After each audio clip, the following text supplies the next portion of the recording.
Mowing the lawn is one thing, but having to rake up all the cuttings and scoop them up yourself is quite another. However, hidden inside most lawn mowers there's a brilliant little bit of engineering which is designed to help. The life of your lawnmower begins here in the factory. Cutting grass isn't actually all that tough, so they're made from metal and plastic. However, grass is often wet and all that water can corrode the metal bits. Once all the bits have been made, their next stop is this machine, where they are degreased and coated in a hard-wearing layer of anti-corrosive paint.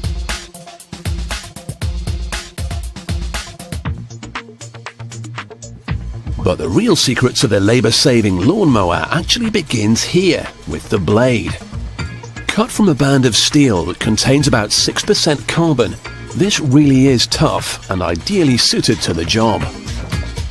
A massive industrial press cuts fresh blades from the steel while discarding all the rest. It's not wasted though, everything gets recycled. The freshly cut blades emerge from the press here, ready for the next step. So you've got a blade shape, but at the moment it's actually quite blunt, so it needs to be sharpened. The razor you shave with has a cutting angle of about 11 degrees. Lawnmower blades only need an angle of 30 degrees to do their job. They won't end up as sharp as razors, but they will be far stronger when facing tough weeds or even stones.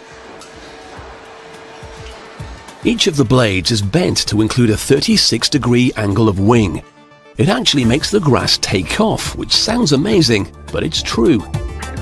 Each mower has two blades screwed onto a central pivot. This spins at 2800 revolutions per minute, and this is where the wing comes in. The angle pressed into it creates a low-pressure area beneath it as it spins. This sucks up the cuttings, which are spun around until they pass through the only exit route available, to the collection tray. The job's done. The blade is nearly ready to be attached to a mower, but there's one safety measure that it has to go through first. You know you're supposed to clear your lawn before you mow it, but sometimes you forget. If the blade was to hit something solid, it could shatter, so they're all sent off to be hardened.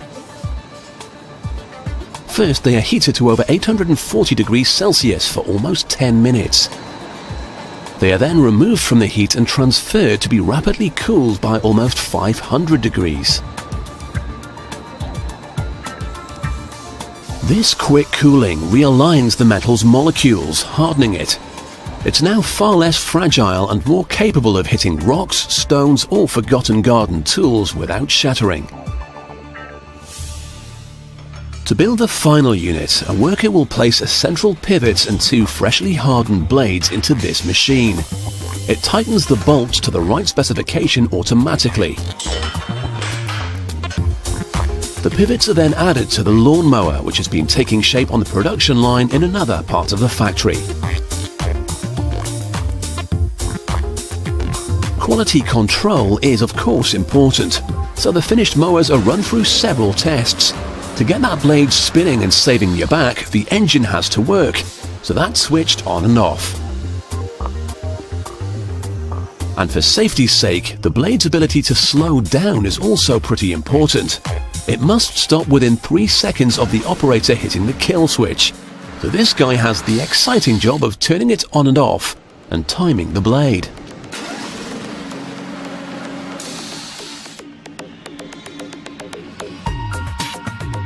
And finally, gardens are tough places full of sticks and crazy paving, and littered with unused rakes, so that mower better be able to handle it.